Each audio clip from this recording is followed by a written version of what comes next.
இதைத்தான் நீங்க உன்னிப்பா கவனிக்கணும். ஜெயிக்கிறதுக்கு முயற்சி பண்றோம்ல, அதுதான் உண்மையான வெற்றி. உங்களுடைய குறிக்கோள், உங்களுடைய லட்சியம் எல்லாம் பெருசா யோசிங்க, பெருசா கனவு காணுங்க, பெருசா திங்க் பண்ணுங்க.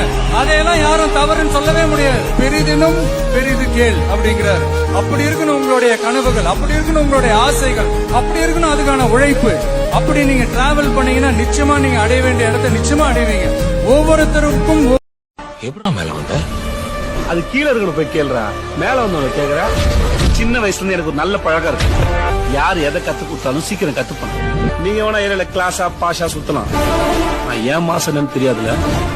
ஒரு பெரிய பிராண்ட உருவாக்கணும், ஒரு பெரிய கம்பெனி ஆரம்பிக்கணும் அப்படின்ற என்னோட பெரிய பெரிய ஆசையெல்லாம் ஆசாசியா போய் என்ன சுத்தி இருக்கவங்க கிட்ட சொன்னப்போ ஒருத்தன் விடாம எல்லாரும் சொன்னது, ஐயோ அதெல்லாம் பெரிய ரிஸ்க்ப்பா, ஒழுங்கா போய் படிக்கிற வேலையை பாரு, அப்பா சொன்ன மாதிரி ஒழுங்கா போய் சிஏ பண்ணு அப்படின்னு சொல்லிட்டு இவங்க எல்லாரும் சொன்னது கேட்டப்போ எனக்கும் தோணுச்சு, ஐயோ ரிஸ்க் தானோ அப்படின்னு சொல்லிட்டு. அப்புறம் தான் ஒரு விஷயத்தை ரியலைஸ் பண்ணேன். திரும்பி பார்த்தா எல்லாமே ரிஸ்க் தான். இன்ஃபேக்ட் வாழ்றதே ஒரு ரிஸ்க் தான். ஏன்னா